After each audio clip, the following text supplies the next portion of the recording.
Welcome back to the Dry Fire Journal. This is day 187, and I am a guest in a good friend's home as I am traveling to teach for the next couple of days. And because I'm in a friend's home, it is so reassuring to know that I have my barrel block inside of my 226, because that means that I and everyone around me can know that this firearm is safe for the sake of dry fire. There's also nothing in the magazine well. Today, what we're going to work on is the idea that if I am laser focused on my front sight or laser focused on my dot, then there is a good probability that defensively, this might not help me get the results I need to get. Now, this is all thinking theoretically, and this is not a how to shoot lesson. But just a reminder that as we fine-tune everything that we're doing in dry fire, it's sometimes really tempting to do what's best simply for the sake of shooting, which might not be what is best for the sake of defending yourself with one of these tools. Did I just try to say that you don't need to shoot well? No, but here's what I'm getting at. If I choose to have a crisp laser-like focus right here on my front sight, all the way to target, and retain that all the way, my visual depth of clarity and understanding ends right here. But my problem that I am trying to deal with could be 6 feet, 10 feet, 20 feet, 30 feet.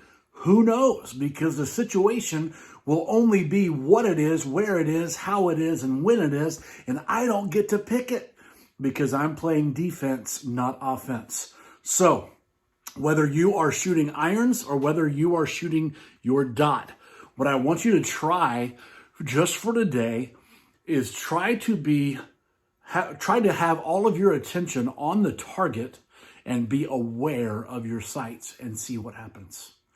So have all your focus be down here on the target and just be aware enough of your dot or aware enough of your sights to be able to press an accurate shot.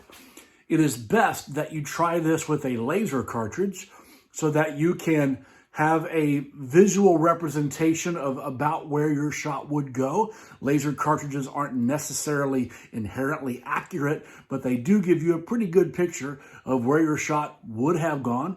So give yourself a laser cartridge and a paper target, hang it on the wall, and I want your visual attention and visual focus to be on that target as you go through the process of drawing, presenting, and just being aware. Not attentive, but aware to your front sight or aware of your red dot as you press your trigger. And the idea is to see where that shot would have gone if all of your clarity is down here away from the firearm, and you're just aware of your sight picture. This is something that I believe is worth experimenting with so that you know how this works.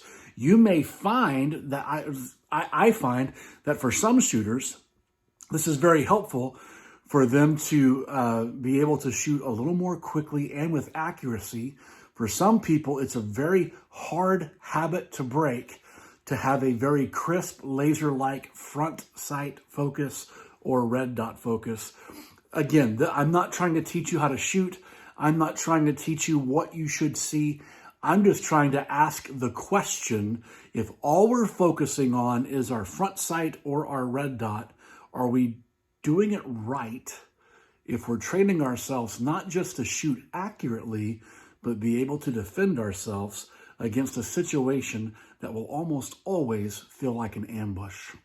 So give this some real thought and give this some real work. Let me know how it goes, and I'll see you tomorrow.